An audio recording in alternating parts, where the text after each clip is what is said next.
Allez, place à présent au magazine de l'énergie avec notre partenaire RGDS. S'engager pour demain avec RGDS, le nouvel R d'énergie. Et sur ce plateau, Christian Meyer, notre invité, le président de la COPFI, comment allez-vous ? Très bien, merci. C'est donc la COPFI, la Corporation des professionnels ferblantiers, installateur du Bas-Rhin. Si on devait décrypter avec les mots d'aujourd'hui, ferblantier, ça veut plus dire à grand monde. En gros, c'est le réseau local d'installateurs chauffagistes. Tout à fait.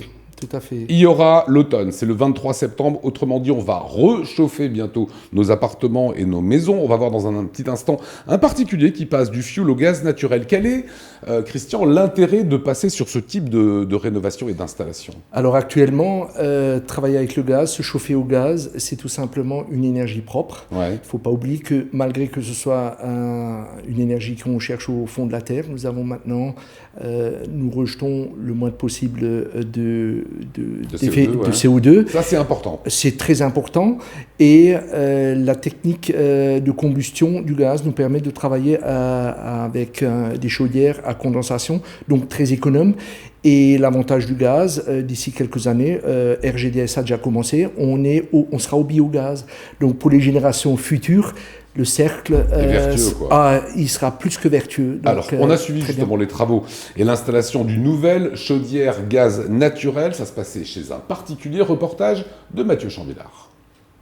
À quelques kilomètres de Strasbourg, une maison avec une chaudière vieillissante qui donne des signes de faiblesse, un village qui se raccorde au réseau de gaz et une famille qui saute le pas, exit le fioul, bonjour le gaz, du classique pour Guillaume Denier et son équipe.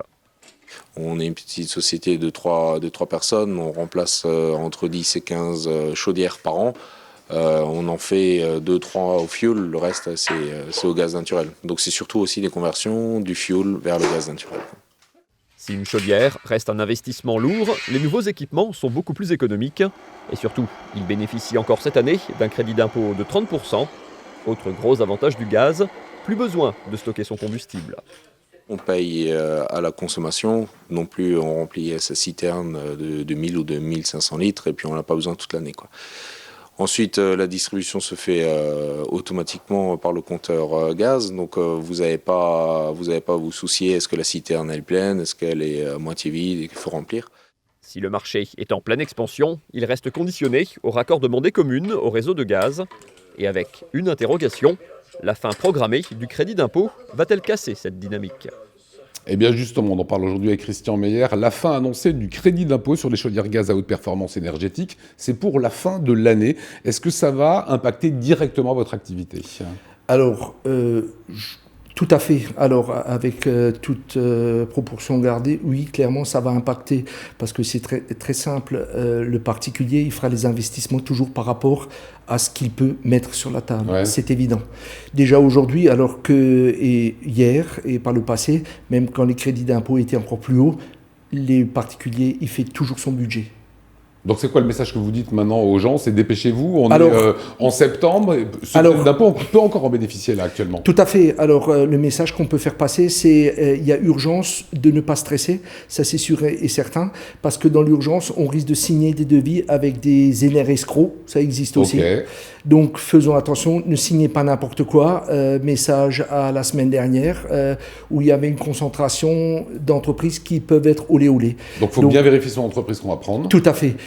Une entreprise doit être RGE, doit avoir fait des qualifications, doit avoir fait des formations, passer des tests, FIBAT, tout ça.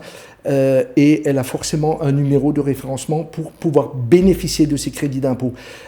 Pour en bénéficier, c'est quelle date qui compte ? C'est la date du bon de commande ? Alors, tout à fait. C'est-à-dire, si le devis est signé, alors tout dépend du bon vouloir du gouvernement. Mais jusqu'à présent, même quand on se dirigeait vers une mauvaise nouvelle par des suppressions, ils ont toujours été clean en laissant l'acquis du devis signé avec un acompte. Donc, même si c'est après facturé l'an prochain en 2019. Tout à fait. Parce que sinon, ça donne une espèce de cacophonie et carrément, c'est pas comme ça qu'on travaille sur un investissement. C'est pas un coup de tête, c'est pas une chaise de jardin, c'est pas une armoire, c'est pas un robot de cuisine. C'est une chaudière qui devra quand même tenir une vingtaine d'années. Donc c'est un investissement sérieux. Christian Meyer, vous vous adressez là au grand public. En 2011, la COPFI et RGDS avaient créé le partenariat Effigas et pour promouvoir en fait le gaz naturel et local. Quel bénéfice pour le grand public? Alors, le réseau Effigas avait été mis en place par mon prédécesseur en collaboration avec RGDS. On a travaillé et on s'est dit comment on peut faire en sorte que la technicité et la qualité prennent le dessus. J'entends bien que pour nous artisans, le côté business est important, mais le côté business vient si on présente de la qualité. Or, c'est là que ça pêchait toujours un petit peu, le service. Au niveau de Effigas, il n'y a pas plus de contraintes que de présenter patte blanche au niveau des formations, RGE, FIBAT. Donc c'est rassurant. Tout à fait. Être éventuellement Caligaz, être un vrai professionnel, montrer, c'est des signes extérieurs comme quoi on est un vrai professionnel. Et j'invite les particuliers à systématiquement demander aux entreprises, s'ils sont RGE. Et s'ils ont suivi ces formations. 30 secondes pour, on a bien compris votre intérêt pour verdir de plus en plus le gaz qu'il y aura dans nos chaudières. Injecter ce gaz là, vert, c'est l'avenir? Tout à fait, c'est le cercle vertueux, c'est-à-dire nos déchets, qu'elles soient actuellement, je dirais un peu les pionniers, sont nos amis les agriculteurs parce qu'ils ont la possibilité de générer du biogaz en masse à travers leurs élevages, les résidus de leurs plantations, des cultures, tout ça. Mais je veux dire, le cycle urbain ne sera pas en reste. J'en veux pour preuve, RGDS, si je me trompe, mais je pense depuis 2 ans, au Fuchs-en-Boucle, ils ont déjà une usine de méthanisation. Exactement. Alors ça ne suffit pas encore complètement, mais clairement je suis heureux pour mes petits-fils et mes arrière-petites-filles qui pourront bénéficier. Voilà, merci Christian Meyer, président de la COPFI qui était avec nous. Fin de cette édition, on se retrouve demain 19h. Salut.